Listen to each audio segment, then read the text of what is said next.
Hello, Vietnamese! Welcome to Loviet's third podcast. My name is Tammy, and this is my brother. Tony. Yes, and we are not a couple, like everybody thinks at the market. We're going to talk about festivals today because it was our first summer doing festivals. How was your experience, Tony? I have PTSD. From what? I don't remember anything. He didn't even have time to water his plant. Don't mention the plant.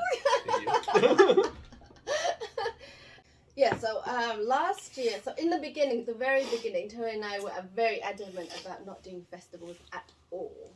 Because we were like, we don't want to serve drunk people and it'll be too intense, too many people, all this stuff. But then eventually, because I'm the one who sorts out the finances and I was looking at how dire everything looks. And we were not doing very well because it was the first year. And people say in the first year you're supposed to make a loss anyway because you're investing in all of these big initial stuff. But I was being overly optimistic. I was like, no, we're going to break even. I planned it all. And of course, we made a loss. And and then I decided to look into festivals. And I was like, we have to do festivals now because if we don't, we're going to go bankrupt. So when I first suggested it to Tony, he was like, no, not doing it. I don't remember. And then even Mum was like, no, I'm not doing it. Everybody just didn't want to do it. And then I was kind of like half wanting to do it and half not. But I was kind of desperate at that point. So I said to Tony, do you know what? We'll start with a small one, a very, very small one locally, at a park nearby in our local area. And the rent is not as high as the others, so the loss is not that much. And also, because everyone was unconfident about it, I was like, you know what? If we make a profit, we all win. If we make a loss, I'll take it out of my salary. And then everybody's like, fine. So yes, how was your first experience with the first festival? I told Josh this, and he said he should have recorded this because he wanted to to see what the process we were going through to us success. In the very beginning for the first one? Yeah, he wanted to be there to record what I said. I said like my soul was defeated. Oh no, that would have been good. Yeah, exactly. Didn't he come to visit? Yeah, but he didn't think about that. He didn't think about bringing his recording equipment. Yeah. So Josh is Tony's friend from school. Mm-hmm. And he recently did some reels for us, which are really cool. And we're like posting it on a weekly basis. Yes. What's his Instagram again? I need to find it. Let's plug him. Is it Manny? Josh Manlises. I'm pronouncing it wrong. Manlises. Yeah. Joshua.Manlises.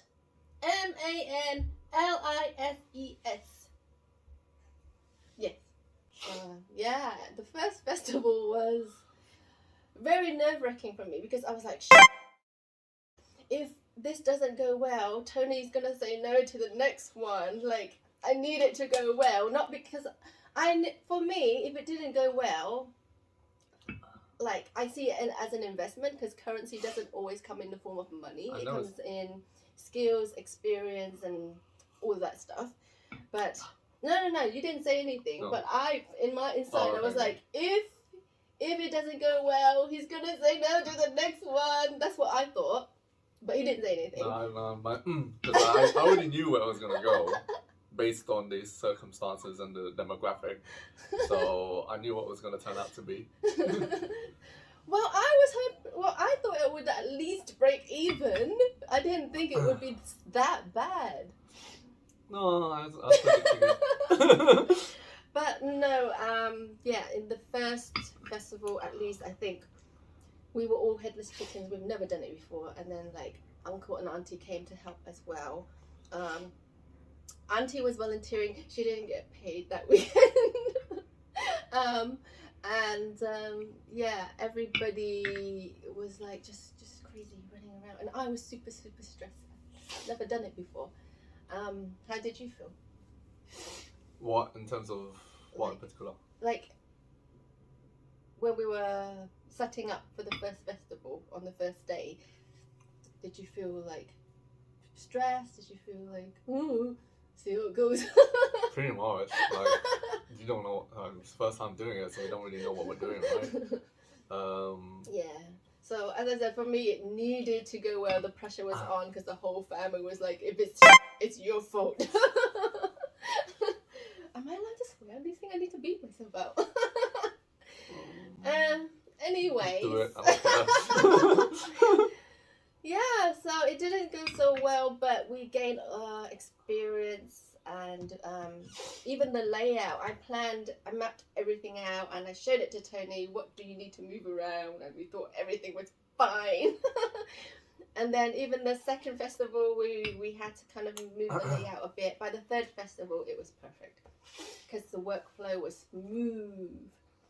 And yes, what would you say the biggest challenges are for doing festivals? The learning, I think, because there's the learning, because there's so much riding on it. You put that time and investment in, so you need to learn what to do next to make it more smoother and better. Because if you're not doing the learning process, then you don't want to keep investing and keep making like minor profits or loss, or making major losses. So it's like every time we did it, a lot was riding on it because we need to keep doing it in order to see a profit. Yeah. I would say one of the things I learned is if the rent is anything like £2,000, I would never book it again. No, I wouldn't do it. It's not worth it. Too much of a high risk. And also, one of my mistakes for the second festival is I didn't ask how many traders there are. There were like 24 traders I counted at least. And normally at these festivals, we've been to many festivals this summer, and they were never over 15. And this one I counted at least 24. And they had like 3 or 4 jerk stalls. Like, why do you have the same stall selling the same thing? Yeah, there's no point. That was not nice. Yeah. What else did we learn? I'm going to speak on Mum's behalf. One of the things she learned is, working with like parents is like, because you will forever be their child, they know better. You don't know anything because you're a child. So for the first 2 festivals, like she didn't want to listen to anything I suggested, and I think by the 3rd festival, she finally understood why I asked her to do certain things, like for example, layout for smoothness. Health and safety is super important, and yes, she's better at it now. It's like you can't just, if you take stuff out, just put it back when it is. You can't have a mess. The moment you have a mess, it affects other staff members and slow them down, and also it's dangerous. People might trip on stuff. Yes, she's super good at it now. By the 3rd festival, she got why I asked her to do certain things, and she's now more what's the word? She's more inclined to listen to my suggestions now, instead of be like, no, you don't know anything, you're the child. Yeah, but Dad was super chill. He actually, at first, I didn't want him at festivals because he had heart surgery like years back, and he's a lot older now. So I was worried about the noise and the beats and the volume of people, but he had so much fun. He's had the most fun out us all. He just goes around and he goes to, especially if they have like someone like riffing this guitar thing, and he loves live music. He loves reggae. Yeah, he didn't enjoy Lamar too much. He said it was too sad for him. Yes, but did you have fun in the end? No, I had a lot of fun. A lot of fun. It was hard in the beginning, the first couple of festivals, but once we started seeing the fruits of our labour, it got better. Yeah. What was fun for you the most? What was the most fun? I like the adrenaline I got out of it.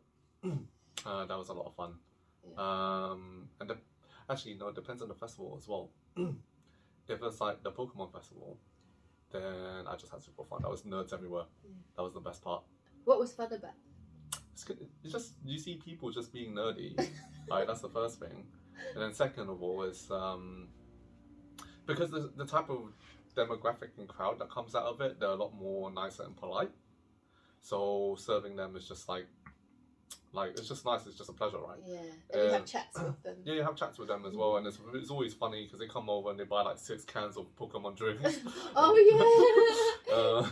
And you see like all the nerds walking around. You see like one girl in like she's an influencer, right? So she's got like this tiny little pink backpack with a stabilizer arm coming out of it. She has no hands. She's doing her influencer talks on her Instagram. At the same time, she's swiping for Pokemon.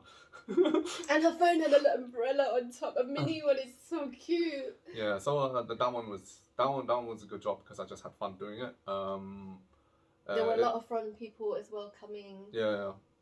Yeah. I hope we get to do Pokemon again next year. What did you least enjoy?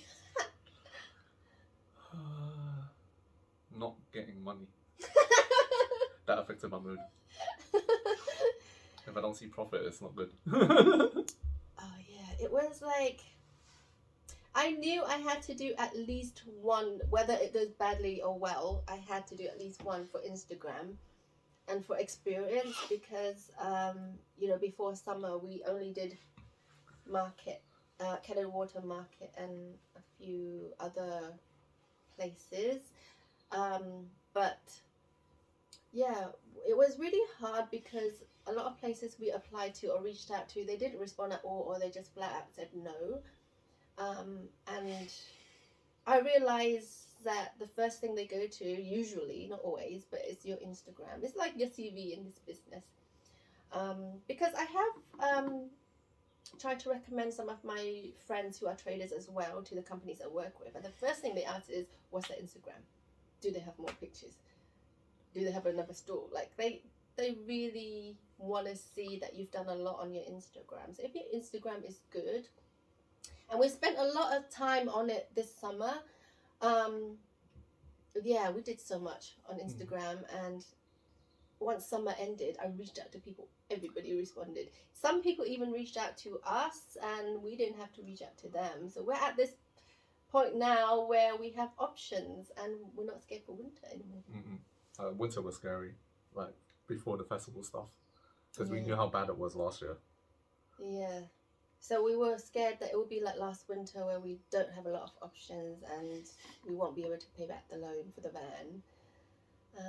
But yeah, it's going well. Yeah. Do you want to do more festivals next year? Yeah.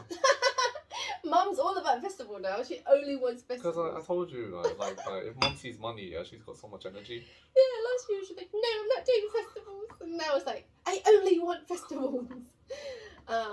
Yeah, so now that everybody, after the initial 2 bad ones we did, it just got better and better and better.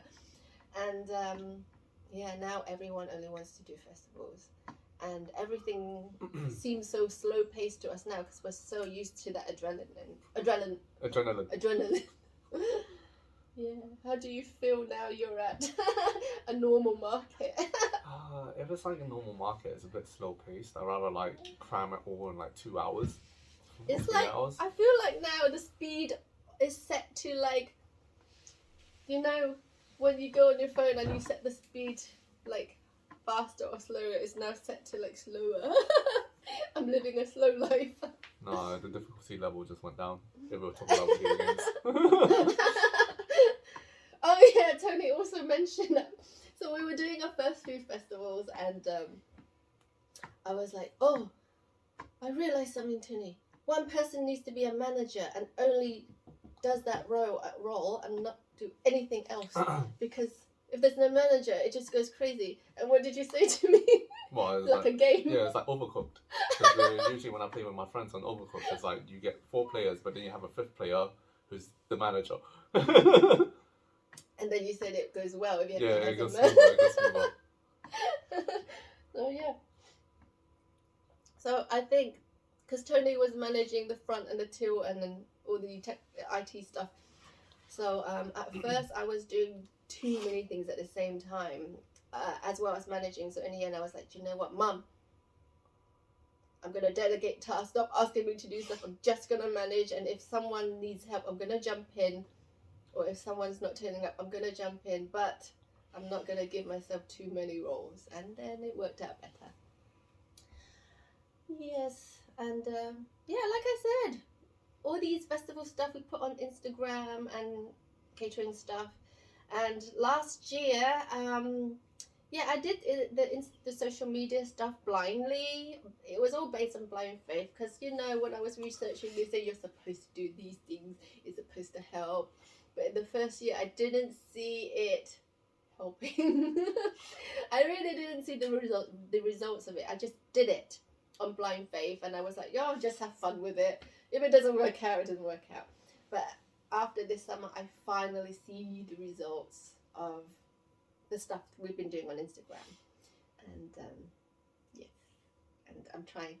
Tony didn't want to appear on Instagram so much, but I'm trying to get his face to show more, like today. Hi. People love seeing you. I know. Whenever I post pictures of you, you get more likes than me. I know.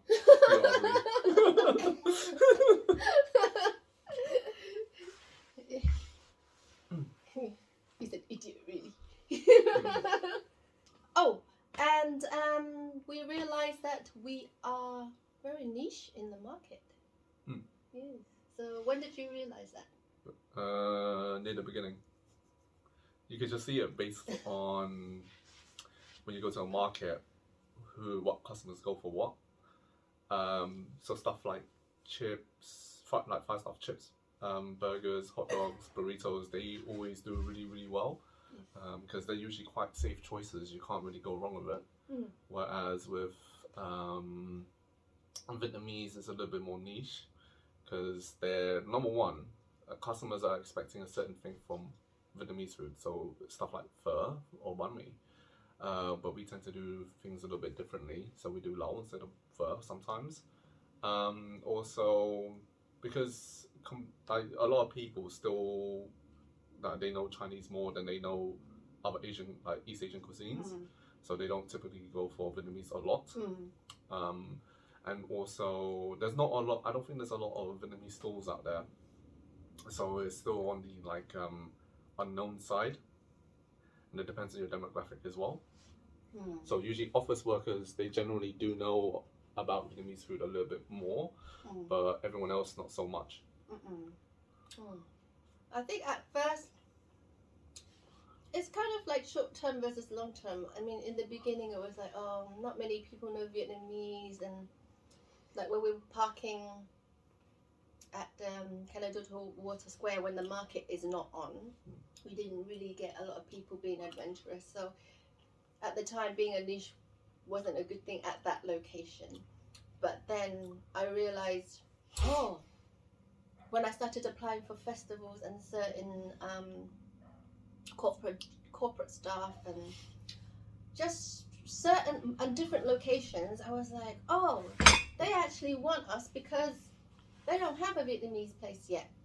And I noticed a lot of places, like Tony said, they don't have Vietnamese places, and if they do, it's like Vietnamese Chinese fusion. It's not all Vietnamese, isn't it? No. Have you seen a pure Vietnamese place that's not fused with Chinese? As in, you mean restaurant or you mean stall? Stall. Stall. In the street food world. It's quite a hard one. It's only true if it's banh mi. Everything else is a Chinese fusion. Yeah, I mean restaurants, of course, there's loads of great places. Like if you want a good Vietnamese food, go to Deptford. But in this, we're talking about the street food world with food stalls and catering and actually traveling to places. I haven't met a Vietnamese trader yet. So it's worked in our best interest. And yeah, as I said, a lot of places don't have a Vietnamese store already. So like it was easy for us to get into stuff this summer because we're so niche. But if you're say like a falafel place or like a burger place, there's so much competition, or pizza. There's so much competition you have to fight with. Whereas Vietnamese, nowhere to be found.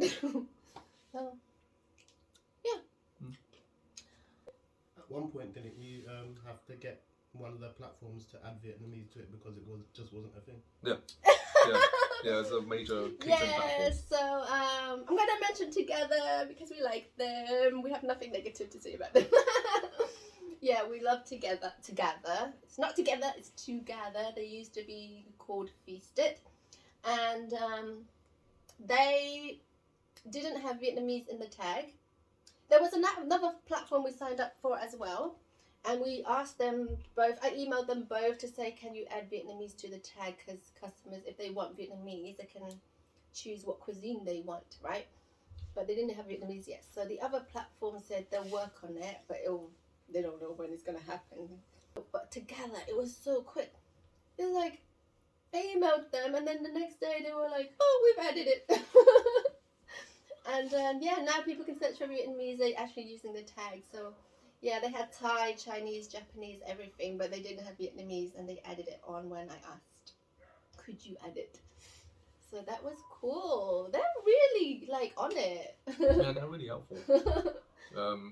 Yeah, really, really helpful. Any advice you can give for people who want to do festivals? By the way, this looks like incense sticks, but it's matcha biscuit. Wait.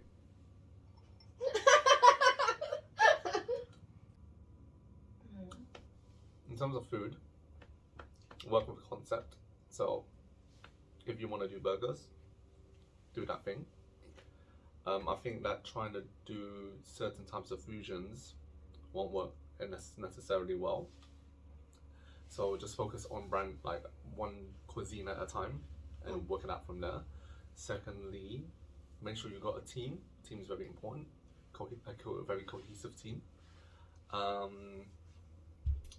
would say also make sure you're a little bit more, get some exercise in, because there's going to be a lot of heavy lifting, that kind of thing. Or hire more men. Yeah. Our team is full of women. But yeah, and then try to be efficient, because you want to try and get as many. So you're gonna have about a 6-hour window. You want to make the use out of that 6-hour window. So try to be really, really efficient about it. What else? I don't know. Make sure you know how many traders there are when you're communicating with the organizer. Get them to tell you what the footfall is, because then you can work out, maybe I think it's like 5% of that footfall is going to be your customers. Also know what kind of demographics coming in, because people who are a little bit more older have money to spend, but if you're going to serve university students, for example, they don't have money, so expect that. So make sure you have a cheap item on your menu as well. And I was kind of thinking about it back then when we were doing that day with the students. I think we should have adjusted the prices of some of the meals and then half the portions. So we were serving portions at around, what is it, £11? So I think in retrospect what we should have done was change prices on some of them and serve less. Yeah. So every festival we go to, we have to check out what other traders are doing, and we all try to stay at the same prices. And then we have to check out the audience. So if, like Tony said, if there's students, they don't have any money, well, we need to do half portion so they can afford it, because they may not be able to afford a full portion. But yeah, all they ordered on that day was spring rolls, because it was like a £4 or £5 portion. I find it funny because in this day and age, you shouldn't be profiling people, but I think that if you want to run a successful business, you have to profile people. That's the irony of it. My advice would be, don't get scammed at festivals. So one time, someone at the bar came and was like to one of my staff, do you want to swap a meal with a drink? And because it's a thing within the traders community that we swap food. We thought it was a thing with the bar as well, but then afterwards we realized the bar doesn't allow them to like just take drinks and swap. They're not allowed to do that. So they were basically trying to scam one of my staff members for a free meal, and then when that person went to get their drink, they couldn't find that person and they couldn't get their free drink. Oh, another advice would be, expect some weird drunk people and some situations where you may have to call security. So I would say, Abusive language. because Tony, there was a situation where this one drunk man started just hanging out in front of a store for no reason and started like hugging and touching women, and Tony was like getting mad, and he was like, "You need to get out of here. Like, just go." And then this drunk guy was like starting to say abusive stuff to him, and Tony responded. And in this situation, of course, like you said, if you're at the receiving end, it's hard. But that's when someone else needs to jump in, and I jumped in and said, "Don't respond to him, ignore him. I'm gonna go and call security," because you never know what these people are gonna do. They might start like punching you and like throwing the table and stuff, you know. So just kind of brief your team if this happens, what to do. Go call security. Yeah, definitely get at least one person calling out for security, because not us though, but we saw like a situation like a couple of weeks ago. It was pretty bad. Oh, at the market? Yeah, at the market. Oh, yeah. There was a very abusive situation last week, but something similar has happened before. But in those cases, you just have to make sure that you have to have a plan. And Tony and I haven't really spoken about the plan yet. So what happened was, it should have been the other way around, but I ran out to the abusive man and left the van with no one to look after it. So Tony had to stay. It should have been the other way around. Tony should have ran or gone to get security or something, and then I stay and look after the van. So next time we know what to do. Because like when I went outside, what am I gonna do as a little short girl? You know, like he couldn't even see me because I was so short. I was like, and he was like looking right over me, like I wasn't even there. So that was stupid. That was stupid. Bad plan. So what is the plan for next summer? Well, we're still securing some of our plans for the rest of the year, which leads into next year. Like a couple of new locations, hopefully, and then that will be a lot more stable for us. And then next year will be. It depends, because like, if things go in the current positions go well, yeah, how much energy we're gonna have for festivals, for example. For me, I would like the summer to be purely festivals and nothing else. But yeah, I would like summer to be just purely festivals, only because I realize in this street food industry, if you're only doing markets, you're not going to survive. You have to do festivals as well. You have to be in a really good market. If you're not in a really good market, then you have to branch out a little bit more. I mean, that's the good thing about doing street food, is that unlike a restaurant where you're really stuck in one position and you have to manage it almost 24/7, with street food you get to choose. That's the biggest thing about it. Yeah, and like this week we decided to take some days off, and we just took it off. There was no pressure to pay a high rent for a restaurant or anything, which is really high at the moment. Yeah, we're not going to open a restaurant anytime soon. It's really crazy. That's too crazy. Yeah. So that's summer. That's what I would like to do, and then winter and spring wise. Yeah, we have, as I said, we have options now. People are reaching out to us or responding to us. So we're trying out a few places, and Tony's going to actually check out a market today after this. And we're in a really lucky position now to pick and choose our days and locations, which is a very blessed place to be, because I know a lot of traders, they're not in a good place right now, and they had to get a part-time job as well as doing markets. So I think it's good to have a good solid team who can delegate tasks and Delegate. a brother to help. Delegate, not She's delegate. sometimes annoying. Yeah. So that's it. We'll do markets, catering. Oh, I want to do fireworks night. And then festivals in summer. I want to do Comic Con. We want to do Comic-Con, especially Tony. Mm-hmm. So yes, thank you for listening in, and we'll see you for the next podcast with hopefully microphones next time.